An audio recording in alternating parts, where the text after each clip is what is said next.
السلام علیکم، میں ہوں محمد رمضان تدوڑا اور آپ دیکھ رہے ہیں بزم ٹی وی یوٹیوب چینل۔ ناظرین کرام، محرم اور حرام کا مہینہ ہے اور ہر طرف کربلا اور اہل بیت کا ذکر چل رہا ہے۔ میں بھی آج کربلا کا ذکر کروں گا اور اس کہانی سے جڑے ایک دوسرے کردار کا۔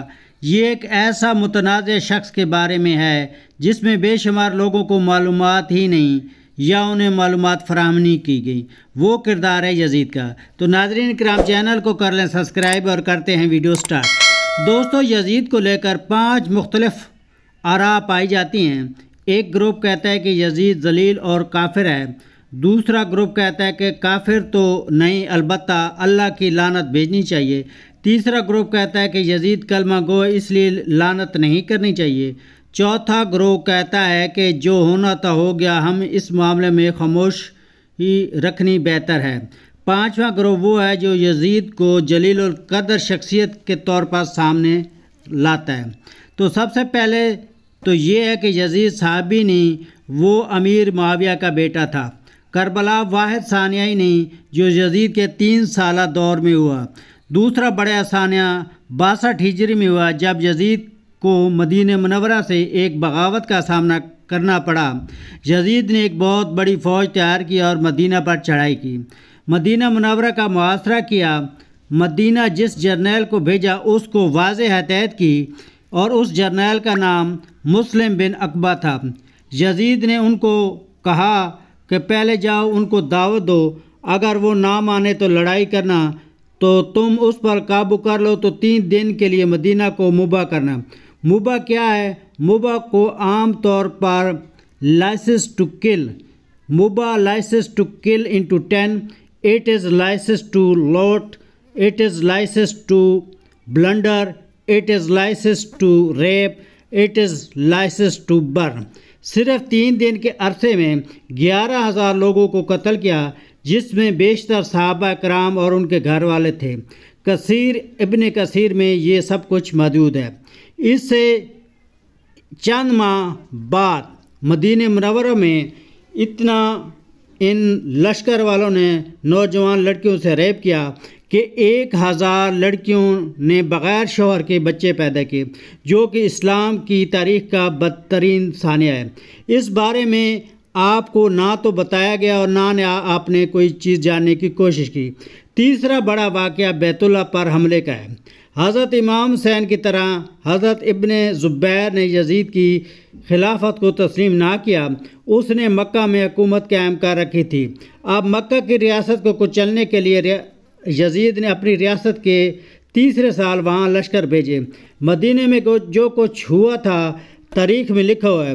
مدینہ منورہ کی تباہی سے کچھ سبق نہ سیکھا۔ یزید نے مکہ مکرمہ پر اس قدر شدید حملہ کیا کہ بیت اللہ شریف کے غلافوں کی یزید کے توپوں کے گولوں سے آگ لگ گئی۔ مسجد نبوی میں 3 دن تک گھوڑے باندھے گئے۔ مسجد حرام کے اندر 3 دن تک تمام سرگرمیاں موصوف ہو گئیں۔ حضرت ابن زبیر مشکل سے جان بچا سکے۔ تو اب چلتے ہیں نمبر 1 کہ یزید کے پیروکار یزید کے حق میں کچھ چیزیں پیش کرتے ہیں۔ ایک تو یہ کہ یزید کو پتہ ہی نہیں تھا کہ کربلا میں کیا کچھ ہوا۔ نمبر 2، حدیث میں ہے کہ جس فوج نے قسطنطنیہ پر حملہ کیا تھا اس کے بارے میں لوگوں کی مغفرت ہو گئی تھی، ان سب لوگوں کی۔ اب آتے ہیں، اگر یزید کو پتہ ہی نہیں تھا تو کربلا میں کیا کچھ ہوا؟ جب یزید کا لشکر اور جرنیل اور حضرت امام حسین کا سر لے کر یزید کے دربار میں لے گئے تو یزید نے حضرت امام حسین کے ہونٹ پر چھڑی کیوں ماری؟ کیوں نہیں اپنے گورنر عبید اللہ ابن زیاد اور جرنیل عمر بن سعد اور شمر کو سزا کیوں نہیں دی؟ ان کا سر قلم کیوں نہیں کیا؟ تاریخ میں ثبوت ہے کہ یزید نے حضرت امام حسین کا سر قلم کرنے والوں کو سزا نہیں دی۔ یزید کے حامی لوگوں سے ٹوپے ڈرامہ کرتے رہتے ہیں۔ دوسری بات یہ ہے کہ کیا یزید اس حدیث کی کوریج میں آتا ہے کہ جس کے بارے میں کہا جاتا ہے کہ وہ پہلی فوج جس نے کیسر کے شہر پر حملہ کیا، ان تمام لوگوں کی مغفرت ہو گئی۔ اس کو لے کر 2 باتیں نوٹ کر لیں۔ پہلو تو یہ کہ بہت سارے مورخین اور محدثین کی رائے میں وہ شہر استنبول ہے نہیں، بلکہ وہ ایک شام کا شہر ہے، جس کے بارے میں حدیث ہے کہ یزید اس میں شامل نہیں تھا۔ بالفرض مان بھی لیں کہ اس حدیث سے مراد استنبول ہے، تب بھی واضح نہیں، کیونکہ یزید استنبول کے حملے میں مسلمانوں کے قافلے میں شامل نہیں تھا، جو کہ 45 ہجری میں ہوا تھا۔ اس لشکر کی قیادت سپہ سالار خالد بن ولید نے کی تھی، اور دوسرا لشکر جو حضرت ایوب انصاری کے سربراہی میں گیا، اس نے یزید شامل تھا، جو کہ 49 ہجری کا واقعہ ہے۔ اگر ہم چاہتے ہیں کہ مسلمانوں میں اتفاق ہو، بھائی چارہ ہو، سب مل کر چلیں، تو ہم لوگوں کو ریکارڈ درست کرنا پڑے گا۔ مٹی پاؤ اور آگے بڑھ جاؤ کی سے قدوتیں ختم نہیں ہوتی۔ یزید نے جو ظلم کیے ہیں اس کی مثال کسی حکمران نے آج تک ایسی نہیں کی، اور اس شخص کے بارے میں اپنا موقف واضح اور کلیئر رکھنا چاہیے۔ اس لیے نہیں کہ قیامت کے روز ہم سے اس بارے میں سوال پوچھے جائے گا۔ ہم پر فرض ہے کہ ہم حق کے ساتھ ڈٹ کر کھڑے رہیں۔